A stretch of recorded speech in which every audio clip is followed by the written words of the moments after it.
Hello everyone, welcome back to today's update. Basically आज की video थोड़ी सी डिफरेंट होगी। आज की वीडियो में हम लोग बात करेंगे कि क्या ये जो टैरिफ्स आ रहे हैं can can they cause recession. क्या recession is on the verge? ठीक है।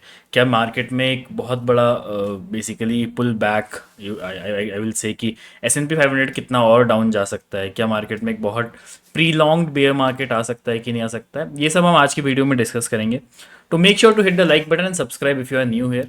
तो मैंने कुछ डेटा टेस्ट किया, मैंने बैक टेस्टिंग करी and then I got to know कि there are many things which can cause recession, but there are some points जो कि ये इसके अपोज में भी हैं। तो आज की वीडियो में हम डिस्कस करते हैं। तो आज मैं आपको कई कई चीज़ें के बारे में डिस्कस करूंगा। मोस्ट प्रोबेबली ये जो वीडियो होगी थोड़ी सी एजुकेशनल पर्पज़ के लिए होगी एंड द थिंग इज इससे आपको ये जानने को मिलेगा कि क्या क्या चीज़ें इम्पैक्ट करती हैं मार्केट को ओवर अ लॉन्ग टर्म।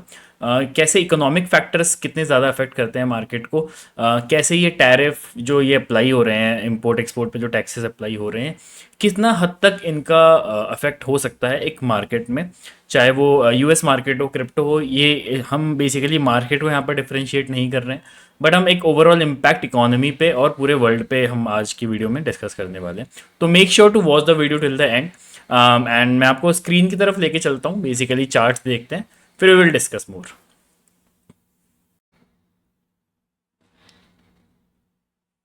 तो अगर आप देख पा रहे हैं कि दिस इज S&P 500 का चार्ट, ठीक है।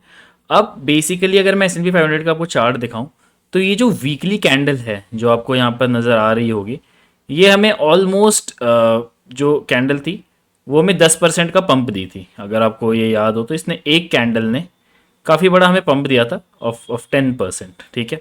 अब ये जो 10% का पंप है, दो कल की न्यूज़ के बाद ये रिटेलिएट हो गई, बट ये जो एक कैंडल में जो ये पंप आया था, अगर मैं इसको थोड़ा सा डेली टाइम फ्रेम में देखूं, तो 10% का पंप बेसिकली एक दिन में पहले कब कब आया है, मैं आपको ये थोड़े से इंस्टेंसेस दिखा देता हूँ। तो एक अगर आपको याद हो तो बैक इन 2020-21, अगर कोविड क्रैश किसी को पता हो, पता क्या मतलब किसी ने अगर इस टाइम पे मार्केट देखा होगा, तो इस टाइम पर भी एक 10% का क्रैश बेसिकली एक पंप आया था S&P 500 में वीकली टाइम फ्रेम पे, ठीक है। और अगर आप 2008 वगैरह पे मार्केट को ट्रेड करते होगे या फिर आपको पता होगा, तो यहाँ पे एक फाइनेंशियल क्राइसिस आई थी, ठीक है, मार्केट में पूरे ओवरऑल वर्ल्ड में, एंड यहाँ पर भी एक आपको कैंडल मिली थी 10% की, ठीक है। तो मैं ये कुछ बेसिकली यहाँ पे मार्क कर देता हूँ। एक आपको ये 2008 के आसपास हुआ था, 2020 के आसपास हुआ था, और एक अभी हुआ है, ठीक है। तो ये कोई ऐसा सीरीज ऑफ इवेंट नहीं है जो कि रेगुलर होता है। This is a very I would say बहुत रेयर है, this is very rare event which happen कि S&P 500 एक कैंडल में 10% पंप हो जाए, ठीक है। अब अगर आप देखोगे तो कुछ इंस्टेंसेस ऐसे हैं कि यहाँ से मार्केट ने फिर एक रैली स्टार्ट करी है, चाहे वो फाइनेंशियल क्राइसिस के बाद हो और कोविड के बाद हो, ठीक है।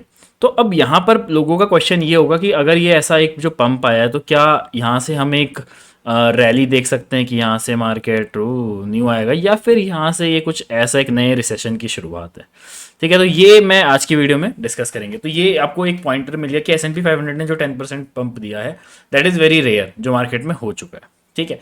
अब मैं इसको कंपेयर करूंगा, अगर आपको पहले मैं कुछ रीजनिंग दे देता हूँ, ठीक है।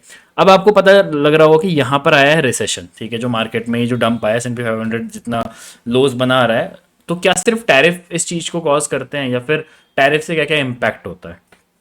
पर ऐसा नहीं है। तो लेट मी टेल यू कि tariff is not the only reason. Tariff से होता क्या है, टैरिफ से लोगों को ये समझ में आता है, जो इन्वेस्टर्स होते हैं, जो बेसिकली मार्केट में काफ़ी लंबे टाइम के लिए, उनको ये पता है कि टैरिफ कैन कॉज रिसेशन। अब रिसेशन कुछ चंद महीनों की कहानी नहीं होती है। Recession can prolong up to 5 years, ठीक है। ऐसा हो सकता है कि वर्ल्ड इकोनॉमी में रिसेशन 5 साल तक भी रह सकता है, 1 साल 2 साल तो रिसेशन रहता ही है। मतलब recession basically pre long recession cause कर सकता है टैरिफ। ये है पैनिक इन्वेस्टर्स के मन में, ठीक है। अब अगर आपको अनएम्प्लॉयमेंट रेट देखोगे, तो जब जब एक और डेटा जो है, जब जब अनएम्प्लॉयमेंट रेट पीक हुआ है, जैसे कि ये, ठीक है, ये तब तब S&P 500 ने बॉटम बनाया है, ठीक है, ताकि ये, बट अभी ये जो आपका अनएम्प्लॉयमेंट रेट है, इसको पीक होना बाकी है। अभी it is at nearly around bottom. तो हो सकता है कि एक ऐसे नीचे ऊपर जाए आप अनएम्प्लॉयमेंट रेट, और आपका S&P 500 नीचे आए, ठीक है, अब इतना तो नीचे नहीं बट लेट्स से 4000 के लेवल्स तक आ जाए और at the same time unemployment rate ऊपर आ जाए, लेट्स से 8% 9%, ठीक है, तो that can mark as bottom. तो S&P 500 में अगर मैं इस बेसिस पे आपको एक डेटा वाइज दिखाऊं कि S&P 500 तो 4000 तक आ सकता है and at the same time unemployment rate ऊपर जा सकता है, तो ये डेटा आपको ये दिखा रहा है कि it can cause recession up to a longer time frame, ठीक है। ये एक डेटा हो गया कि अनएम्प्लॉयमेंट रेट और S&P 500 को अगर मैं आपस में रिलेट करूं तो ये लोग ऐसे कनेक्टेड हैं, जब अनएम्प्लॉयमेंट रेट पीक करता है तभी S&P 500 बॉटम आउट होता है, ठीक है। एक तो ये डेटा हो गया। दूसरा एक और डेटा जो कि लोगों के मन में आ रहा है इस गोल्ड सिल्वर रेशियो। तो गोल्ड सिल्वर रेशियो का भी ना कुछ ऐसा ही कनेक्शन है। आप अगर गोल्ड सिल्वर रेशियो को देखोगे तो एक वीक में नियरली अराउंड 14% का पंप हुआ है, which is also a risk of, I would say कि एक इंडिकेटर है, ठीक है, एक इंडिकेटर समझ लो इसको कि जब जब इसका रेशियो 14%, 10%, 20%, 15%, 11%, बैक टेस्टिंग के बाद जब जब इसका रेशियो ऐसे उठा है तब तब मार्केट में एक रिसेशन का माहौल बना है, ठीक है। तो यहाँ पर इन्वेस्टर्स पैनिक हो रहे हैं, ठीक है। ये रेशियो का उठना, अनएम्प्लॉयमेंट रेट का बॉटम आउट होना, S&P 500 का गिरना, एक वीक में 10% पंप होना, इज अ सिग्नल कि हम रिसेशन की तरफ जा रहे हैं या फिर हम जा सकते हैं। तो टैरिफ कैन कॉज रिसेशन। अब इसके अगेंस्ट भी एक डेटा है which is yield rate. Yield rate जो है वो उस तरीके से नहीं रिएक्ट कर रहा जिस तरीके से उसको करना चाहिए, दो अभी यील्ड रेट के डेटा में कंफर्मेशन बाकी है। Let this week, let that basically I would say कि एक दो वीक की कैंडल और क्लोजिंग होने दो यील्ड कर्व की। तो जब ये यील्ड कर्व के एक दो वीक की कैंडल और क्लोज हो जाएगी then I will be basically more sure about कि रिसेशन आने वाला है, कि मार्केट में किस तरीके से अगले मूवमेंट हो सकते हैं, स्पेशली इन S&P 500। और ऑब्वियसली S&P 500 जैसे रिएक्ट करेगा वैसे ही हमारा क्रिप्टो रिएक्ट करेगा, वैसे ही ओवरऑल वर्ल्ड रिएक्ट करेगा। तो ये सिंपल सी एक कहानी होती है। लोग कहते रहते हैं कि नहीं नहीं क्रिप्टो डीकपल है, डीकपल है। कुछ डीकपल नहीं है, जिसको जब गिरना होगा वो गिरेगा, ठीक है। जब मार्केट में खराब न्यूज़ होगी, इकोनॉमी गिरेगी तो सब गिरेगा। ये कहने की बातें हैं कि नहीं नहीं ऐसा नहीं होता।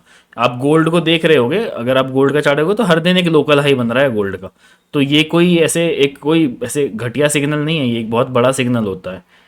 देख रहे हो उसको, ये हर दिन एक लोकल हाई बना रहा है गोल्ड। अभी ये 3200 पार कर चुका है। तो ये जो इंडिकेटर्स हैं ये सब कोई ऐसे फालतू के इंडिकेटर्स नहीं होते। एक बेसिकली मार्केट में पुल बैक हुआ और फिर वापस से 6% अप गोल्ड। तो दिस इज़ नॉट समथिंग जो कि नॉर्मली होता है मार्केट में। तो ये सारे एक इंडिकेटर हैं जो कि रिसेशन को कहीं ना कहीं से पॉइंट आउट कर रहे हैं। देर इज़ अ पॉसिबिलिटी, ऐसा मैं नहीं कह रहा हूँ कि होगा ही। एक ही चीज़ है जिसका मैं वेट कर रहा हूँ, that is yield curve. Yield curve उस तरीके से रिएक्ट नहीं कर रहा है जैसे पहले किया हुआ है, बैक टेस्टिंग अगर मैंने की हो। यील्ड कर्व जो है वो बहुत ऐसे सपोर्ट रेशन की तरह ऐसे फ्लो कर रहा है। यील्ड कर्व को भी एक ऐसे बड़ा सा पंप या डंप देना था जो कि अभी तक नहीं आया है। This just happened because of S&P 500, but इसको भी ऐसा कुछ कुछ बड़ा मूवमेंट करना था जो अभी तक नहीं आया। तो यील्ड कर्व का मैं कुछ वेट कर रहा हूँ बेसिकली। बाकी मैंने ये बैक टेस्टिंग करी थी कि अनएम्प्लॉयमेंट रेट, S&P 500 और आपके गोल्ड सिल्वर रेशो कि क्या ये कॉज कर सकते हैं कि नहीं, ठीक है। अब बेसिकली आपको किस चीज़ का वेट करना है, कंफर्मेशन का वेट करना है। यील्ड कर्व से जब हमें कंफर्मेशन मिल जाएगा देन वी विल अगेन री एक्सेस योर आवर प्लान्स की अब क्या हो सकता है इन कमिंग डेज और मंथ्स और मार्केट। और ठीक है, ये सब जो एनालिसिस है ये कल के या परसों के लिए नहीं है, ये अगले कुछ महीनों के लिए हैं। ऐसा नहीं है कि कल मार्केट में रिसेशन आ जाएगा, ऐसा नहीं होता है। तुम लोगों को ऑल्ट सीजन चाहिए, ऑल्ट सीजन ऐसा नहीं होता है, ठीक है। ऐसे नहीं होता कि एक महीने में इंसान इधर से उधर हो जाए, ऐसे ही मार्केट भी नहीं होते एक दिन में इधर से उधर। तो ये जो एनालिसिस है ये बेसिकली फॉर कमिंग मंथ्स है, ठीक है। रिसेशन भी ऐसा नहीं होगा कि कल आ गया जी, ऐसा नहीं होता, ठीक है। तो थोड़ा सा इकोनॉमी है, इकोनॉमिक्स पढ़ो, बहुत बढ़िया सब्जेक्ट है। उससे ये सारी चीज़ें आपको ज़्यादा बेटर समझ में आएंगी। यील्ड कर्व क्या होता है ये सब पढ़ो, अनएम्प्लॉयमेंट रेट कैसे मार्केट को अफेक्ट करते हैं ये सब पढ़ो, गोल्ड सिल्वर रेशियो क्या होता है ये सब पढ़ो। ये सब पढ़ो यार, मतलब बहुत टाइम है तुम लोगों के पास, तो ऑल्ट सीजन के अलावा ये सब पढ़ाई करा करो।